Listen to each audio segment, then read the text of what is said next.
Continuamos, amigas y amigos, hoy con un programa que nos permite analizar un poco la perspectiva del deporte hoy en día, y a propósito del evento que estamos ya a muy pocos días de iniciar, como es el Mundial de Fútbol Suráfrica 2010. Y en la parte anterior, Gabriel Andrade y yo veníamos conversando sobre el deporte, que ha sido como una especie de sustitución de la guerra. Si bien antes se enfrentaban bandos en guerras terribles y sangrientas, el deporte como que ha permitido también ser una simulación de esa guerra y además canalizar nuestra agresión. Y encontramos en la América precolombina, en la América mesoamericana, un juego muy particular, que es el juego de la pelota, que algunos dicen que antes que los ingleses fue como el baloncesto o el fútbol originario. Sí, bueno, el fútbol, además de la influencia mesoamericana, también se practicaba una versión muy parecida en la antigua China. Pero ciertamente los mayas y los aztecas no tanto, supieras, pero más los mayas y otras civilizaciones mesoamericanas, es decir, lo que hoy es México y Guatemala, esas civilizaciones sí explotaron mucho estos juegos, ¿no? Y ciertamente, como tú dices, Alex, había una vinculación muy estrecha entre violencia, religión y deporte. Existe una tendencia entre ciertos líderes latinoamericanos a presentar una idea romantizada de las civilizaciones precolombinas. Ciertamente lograron muchas cosas que son dignas de nuestra admiración, pero eran sociedades en cierto sentido tiránicas también. Sometían a cierto sector de la población a castigos corporales muy cruentos, y muchos de ellos en la muerte por exclusivos motivos religiosos. Y el sacrificio humano estaba muy extendido en la Mesoamérica. Cuando llegaron los españoles, si bien los españoles cometieron todo tipo de atrocidades, realmente no estaban preparados para ver el tipo de cosas que ocurrían a su llegada. Bernal Díaz, por ejemplo, un cronista español, tiene unas descripciones bastante terroríficas del sacrificio humano entre los aztecas. Y no sé si has visto Apocalipto.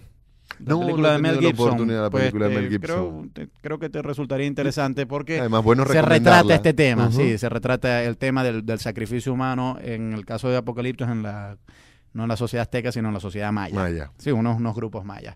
Ahora, ciertamente este juego de pelota es un juego muy interesante. Tú sabes que en Europa no había propiamente la mata que da látex.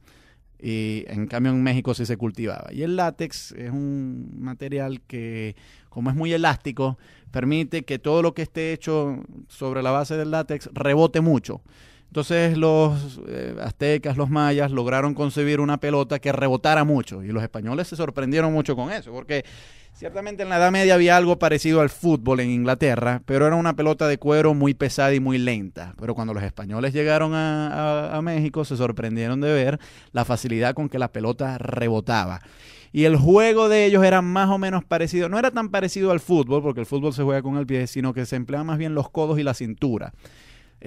No se conoce muy bien cómo era el juego, porque ha sido difícil reconstruir las reglas, pero se tiene la sospecha de que el objetivo era, bueno, como todos estos deportes colectivos de combate simulado, introducir un objeto en la portería o en el arco del otro. Y además de eso, yo por ejemplo lo he visto, yo lo vi en Xochimilco cuando estuve en México. Había una suerte de ornamentos que es algo muy parecido al actual aro del juego del baloncesto, sí. Y una variante del juego era efectivamente introducir la pelota dentro de esa piedra. Y yo te digo, requiere mucha habilidad porque es difícil. O sea, el aro no es muy grande y la pelota... No es un aro que está como el aro de baloncesto, sino es un aro invertido. Es un aro vertical, efectivamente. El de baloncesto es horizontal. Sí. En cambio, el de los aztecas y mayas era horizontal. Había que pasar la pelota por allí.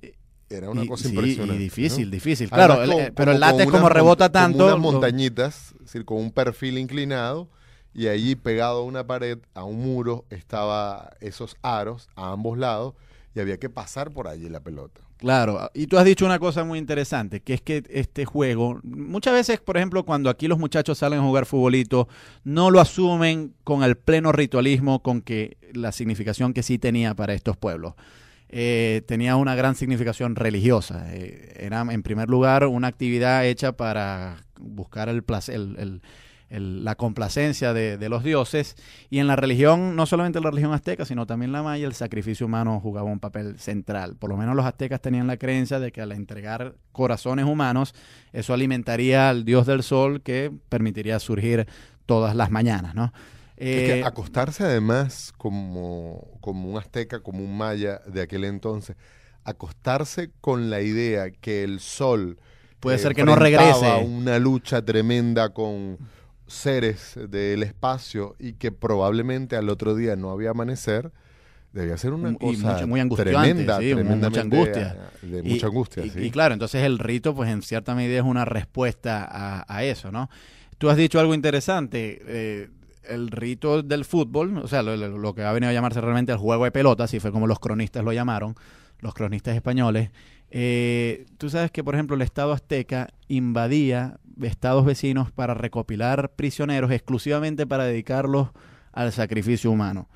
Pero sospecho yo que llegó un momento en que dijo, bueno, es muy aburrido subirlos a la pirámide y matarlos ya. Más bien vamos a hacer algo parecido a lo que hacían los romanos. Los aztecas no conocían a los romanos, por supuesto, pero llegaron más o menos a una misma estrategia, que es vamos a enfrentarlos en un combate simulado y el que gane.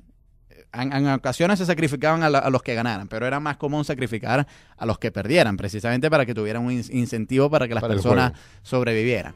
Entonces, sin duda, yo creo que el ejemplo de la Mesoamérica precolombina es emblemático de la vinculación que ha habido entre violencia, religión y fútbol. Y yo creo que, si bien el elemento religioso ya no está tan presente en la manera en que nosotros entendemos el fútbol, sí hay mucha violencia en el fútbol contemporáneo.